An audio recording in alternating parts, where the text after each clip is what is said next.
नमस्कार मंडळी, आराध्या मराठी रेसिपीमध्ये आपल्या सर्वांचे मनापासून स्वागत करते आणि व्हिडिओ सुरुवात करते. तर मैत्रिणींनो, आज आपण मूग डाळीपासून छान अशी जिलेबी बनवणार आहोत. त्यासाठी ते सर्वप्रथम मूग डाळ भाजून तिची पावडर बनवून घेतली मिक्सरच्या भांड्यात.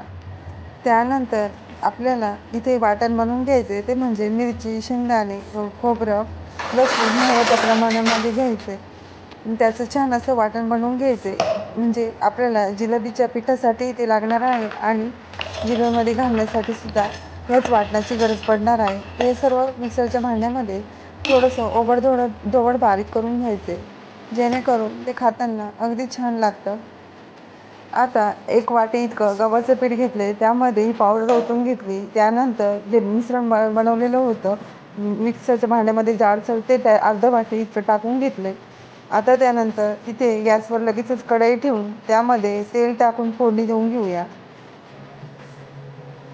आता एकीकडे गोळा भिजेपर्यंत दुसरीकडे आपली फोडणी देखील तयार होणार आहे. तर त्यामध्ये जिरे टाकून घेतले आणि ही जी अर्धी पेस्ट पिठामध्ये टाकली आणि अर्धी पेस्ट फोडणीसाठी ठेवलेली.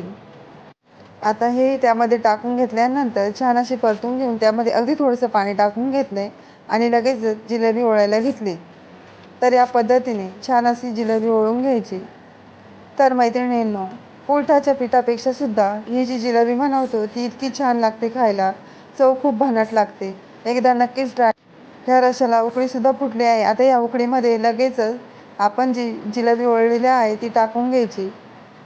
तर या पद्धतीने सुरुवातीला थोडंसंच पाणी टाकून त्यात छान अशी उकळू द्यायची आणि हे सर्व उकळून छान शिजल्यानंतर मग त्यामध्ये हवं त्या प्रमाणामध्ये थोडंसं गरम पाणी टाकायचे.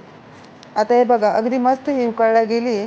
त्यामध्ये मीठ देखील टाकून घेतलं हवं त्या प्रमाणामध्ये. त्यानंतर हे जे पीठ आहे त्यात जिलेबी वळण्यासाठीचा जो थोडासा पिठाचा गोळा उरलेला असतो तो पुन्हा पाण्यामध्ये मिक्स करून त्यामध्ये टाकून घ्यायचा, म्हणजे यामुळे छान अशी घट्टसर जिलेबी बनते.